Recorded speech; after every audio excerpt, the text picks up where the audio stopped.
Struggling with blood sugar levels, ready to shed those extra pounds effortlessly? Look no further. Sugar Defender, the #1 rated blood sugar formula, is here to transform your health and help you achieve your wellness goals. Click the link in the video description to get started with Sugar Defender today. A 65-year-old man has been left homeless after he gave up his flat to be a live-in carer for a woman who died days before starting the job. Gary Evans gave up his private rental flat of 13 years for a new job as a live-in carer in October 2023, but his plans fell through when the woman he was due to care for died just before he was set to start work. He burned through his minimal savings of £500 in a matter of weeks after staying in hotels and with friends while he tried to find alternative accommodation. Having worked his whole life, Gary left his job full-time as a cook in a care home after he struggled to recover fully from long COVID before finding a part-time role at an amusement park where he earns between £200 and £700 a month. But Gary said this simply isn't enough to rent a new place, meaning he has been forced to spend his nights on the streets, which he says is cold and frightening, adding that some of his friends have even stopped talking to him. For the last 6 weeks Gary has been sleeping at the seafront at Ramsgate, Kent. Between work, he spends his days in the library applying for jobs and in Wetherspoon drinking free refill coffee. He said, "I'm still shocked at how quickly things fell apart for me and I ended up homeless. It's true what they say about everyone only being 2 paychecks away from poverty. You think it will never happen to you, but it can so easily happen to any one of us. I've always worked hard and paid my taxes and national insurance. I thought I'd always be safe and secure. Suddenly I had no place to live, no money and no help. There's only so long you can stay with friends or borrow money. Sleeping rough is very scary. I've been woken by a hand on my shoulder and someone telling me you're on my patch. It's cold and frightening, and I rarely sleep. I doze off a bit then wake up suddenly and very alert. It's horrible.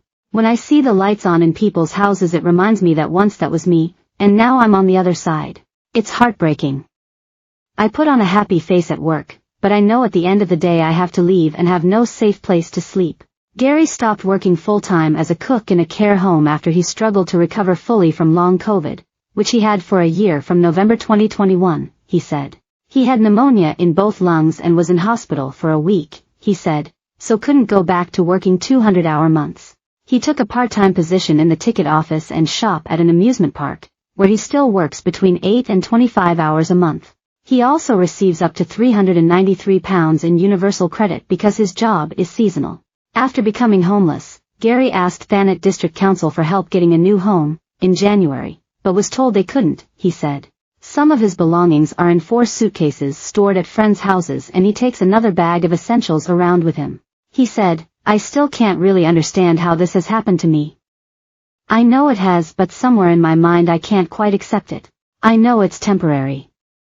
I'm going to get another job and a home and get myself out of this situation. I'm not giving up. It's just very hard.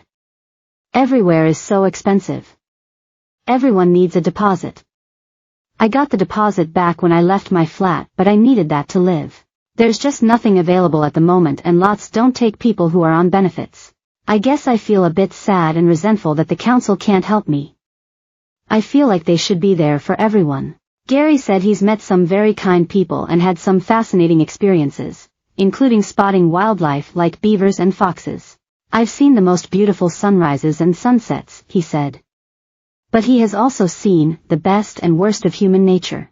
"Some people give you all the change they have to get some food, even though I don't ask, and some cafes ask you to leave as soon as you're done with your tea even though they're not busy. The saddest thing is the friends that don't speak to me anymore when I phone for a chat. When people ask I say I'm not homeless, I say I'm waiting for a lift." Thanet District Council has been approached for comment.